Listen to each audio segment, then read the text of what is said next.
ঘরের ছেলেরা ঘরে ফিরেছে। এই মুহূর্তে দাঁড়িয়ে আছি রাজশাহীর নাবিলের যে হেড অফিস, সেই হেড অফিসে, এবং আমাদের সাথে আছে রাজশাহী ওয়ারিয়র্সের team director Ejaz Abrar Nabil. Nabil, BPL শিরোপাটা প্রথম সিজনেই আসলে জেতা হলো, এটা নিয়ে একটু ছোট করে বলেন, অনুভূতিটা কি যখন আসলেন এখানে, ছাদ খোলা বাসে দেখলেন হাজার হাজার মানুষ আপনাদের জন্য রাস্তায় ছিল, এই অনুভূতিটা কেমন লেগেছে?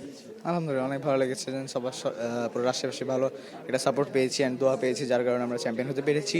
অ্যান্ড আশা করবো যে সামনের বছর এবং আগামী যতগুলো আমাদের প্রোগ্রাম খেলা হবে সবগুলোতে সেমভাবে সাপোর্ট করবে অ্যান্ড দোয়া করবে। আলহামদুলিল্লাহ। যখন আসলে আমরা ফাইনালের আগের যে ম্যাচটা আসলে জেতে, তারপরে টিম থেকে একটা স্লোগান আসতেছিল আইফোন আইফোন, শেষ পর্যন্ত ফাইনালটা জেতা হলো, মানে টিমকে বোনাস হিসেবে কোনো গিফট পেয়েছে কিনা একটু যদি আপনি জানান। আমরা টিমকে বোনাস হিসেবে আইফোনে দিচ্ছি অ্যান্ড এটা ফুল টিম ম্যানেজমেন্ট সহ সম্পূর্ণ টিম পাচ্ছে। মানে এটা কি ফুল টিম ম্যানেজমেন্টকে তাহলে আইফোন দেওয়া হচ্ছে? জি জি। ধন্যবাদ আপনাকে নাবিল, আবার অবশ্যই কথা হবে আমাদের, আবারও দেখা হবে। ততদূর পর্যন্ত ভালো থাকবেন। রাজশাহী ওয়ারিয়র্সের জন্য বেস্ট অফ লাক।